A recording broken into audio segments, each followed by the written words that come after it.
ሰላም ሰላም እንደምናችሁ ውድ ጓደኞቼ፣ ሰላምታዬን አቀርባለሁ።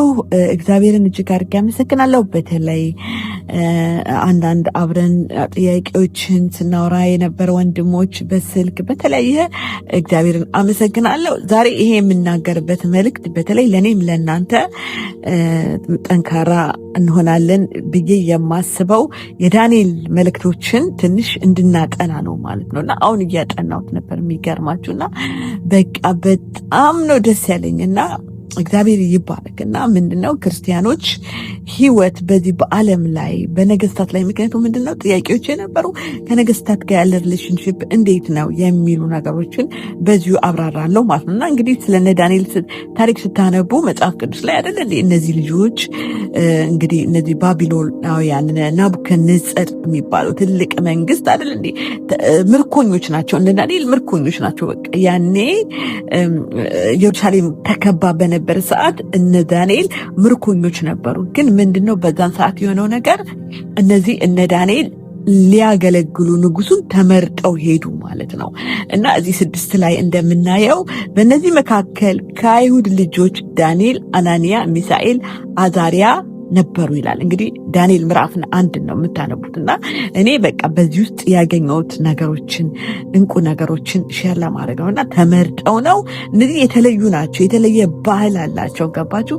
የተለየ ነገር አላቸው እና ህይወት አላቸው እና ያንን ነው የሚያንጸባርቁት ያሉትና ከዛ በኋላ ምንድናቸው? አይሁዳዊ ናቸው። ተመርጠው ሄዱ እና የጀንደረባው አለቃ ስም አወጣላቸው። ስማቸው ተቀየረ። ዳንኤል፣ ብጣሶር፣ አናንያ፣ ሉሲፈር፣ ሚሳኤል፣ ሚሳቅ፣ አዛሪያ፣ አብደናጎ ብሎ ጠራቸው። ዳንኤልም በንጉስ መብል በሚጠጣው ጠጅ እንዳይረክስ በልቡ አሰበ። አሁን ወደ ሀሳብ ነው ማመጣችሁ፣ ወደ ማይንድ ሴት በህይወት ላይ በጣም እንዴት አስፈላጊ እንደሆነ በተለይ ክርስቲያን ቪው በቃ እችን ዓለም የምንለውጥበት እግዚአብሔርን የሚያንቀሳቀስ ነገር ነው ሀሳብ ማለት ነው። አሰበ ይላል። በቃ ቁጭ ብሎ እሱ ይሁዳዊ ነው አይደል እንዴ እነሱ እንግዲህ አሁን ቀላል ትእዛዝ ነው። ቀላል ምግብ አይደል እንዴ ምግብ ነው። አሁን እኛ ግን በብዙ ነገር መተርጎም እንችላለን። አሁን ዳንኤል እዚህ ጋር አሁን በዚህ በዘመናችን ሙሰኛ ሆን ቢባል፣ ሰው ግደል ቢባል፣ በሐሰት መስክር ቢባል ያደርገዋል? በፍጹም። ባቄላ እንኳን አሁን እሱ በምግብ እንኳን አሰበ እንዳልበላ የነዚህ ቤት ምክንያቱም ህጋቸው እነሱ ይሄን ብሉ ይሄን አትብሉ ነው። በትንሽ ነገር እንኳን ሊያዝብን ይችላል ማለት ጥቃቅን የምንላቸው ነገሮች እኔ በጣም ነው ማፍራውን። አንዳንድ ሰባኪዎች በቃ ይህን መንግስት ለመደገፍ እንዴት ቃሉን እንደሚያጣምሙ ምናምን እንዳያረክሱ ነው የሚለው። በቃ ራሳችን እናረክሳለን፣ ሀገራችን እናረክሳለን። በቃ የሀገራችን ችግር ያለው እኛ ላይ ነው። በቃ እኛ አይምሮ ላይ፣ እኛ አስተሳሰብ ላይ ነው። ሀገራችን እንድትባረክ ከፈለግን እግዚአብሔራዊ አስተሳሰብ መሆን አለብን። ታማኝ ለመሆን ራሳችንን መስራት አለብን። እኔ በጣም አንድ ነገር እየጻፍኩ ነው።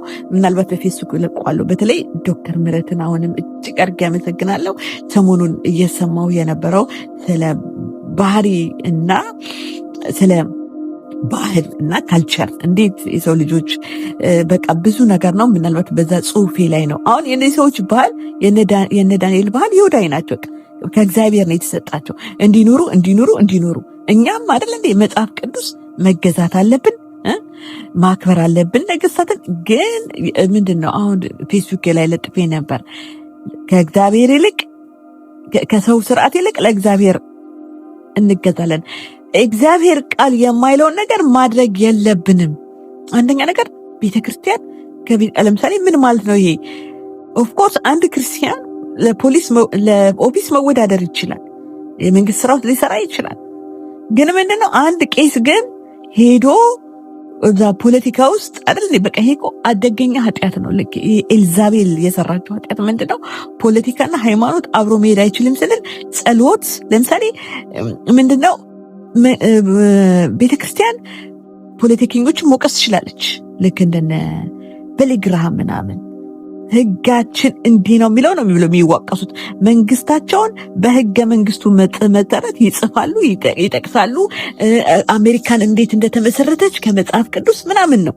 በህገ መንግስቱ መሰረት መንግስታትን መውቀስ ከስራቸው እንዲመለሱ ማለት ነው። እና ወደፊት እንደዚህ አይነት ባህል መፍጠር አለብን። በቃ የሚወቀሱ ተጠያቂነት ያላቸው መንግስት እንዲኖሩን ገባችሁ አይደል?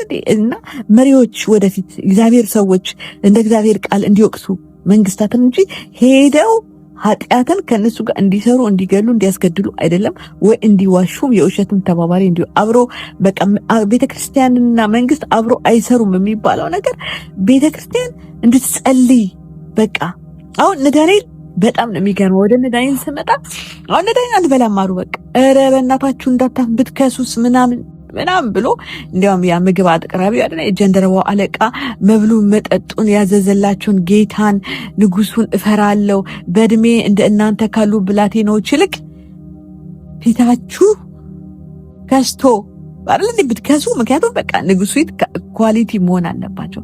ከዛ ምንድነው የሆነው ነገር ግን ዳንኤልና ጀንደረቦች አለቃ በዳንኤል በአናንያ በሚሳኤል በአዛር ላይ ምን አለ? የሾመው ሜልዶር እኛ ባሪያዎች 10 ቀን ያህል ትፈትነን ዘንድ እንለምናለን። በቃ አንበላም፣ ለመኑት። እያን ግድ የለም እነሱ ምክንያቱም ምንድነው የሚወክሉት? የሰማዩን አምላክ ከተፈጥሮ በላይ በሚሰራው ነገሮች። ለዚህ እኮ ነው ዳንኤል አይደል እንዴ በቃ የሚቀጥለውን ምዕራፎች ስናይ በቃ እኔ በቃ አንዳንድ ነገሮች ሲፈሱ በህይወቴ ራሱ ሳይ በቃ እና በማያምን ትውልድ ውስጥ ስለሆነን እንጂ እግዚአብሔር ብዙ ጥበቦች አሉት። ከዛ በኋላ ምንድን ያደርጉት እነዚህ ሰዎች? የዚህ የንጉሱ ያ ምርጥ በወርቅ የሚቀርበውን ምን አንበላም፣ በዚህ ዘመን ኮንዶሚኒየም አንቀበልም፣ መሬት በቃ ይሻላል ማለት ነው። ማለት የውሸትን ነገር ለመደገፍ ህይወታችንን እንትን ከሚል ነገር ኖ ብለን መታቀብ አለብን። እኛ ስራችንን በታማኝነት መስራት፣ ለመንግስታት ለህዝብ እግዚአብሔር ያለውን ነገር ማስተላለፍ ነው። የቤተ ክርስቲያን ስራ፣ የካውንስሉ ስራ መሆን ያለበት እግዚአብሔር ያለውን ማስተላለፍ። ለምንድን ነው ጦርነት የሆነው? ጦርነት እንዲህ ነው፣ ብዙ ትምህርት ማለት ነው። እና ክብር ለኢየሱስ ይሁን። ከዛ የሆነው ነገር ምንድነው? እነዚህ ለአራቱ ብላቴኖች እግዚአብሔር ከዛ ምን ሆኑ መሰላችሁ? ሜዳር መብላቸው የሚጠጡ ጠጅ አስቀርቶ ጥራጥሬውን ሰጣቸው።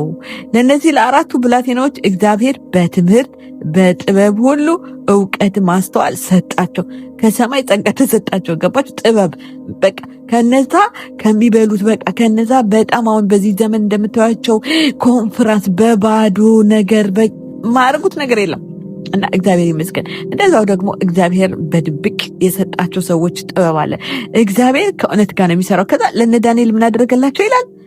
ጥበብ ሰጣቸው። የበለጠ በቃ የመንግስቱን የዚህ የዓለሙን መንግስት እንቆቅልሽ የሚፈታ እና ከነዚህ ብላቴኖች ሁሉ እንደነ ዳንኤል፣ አናንያ፣ እንደ ሚካኤል፣ እንደ ሚሳኤልና እንደ አዛሪያ ያለ አልተገኘም። በንጉሱ ፊት ቆሙ።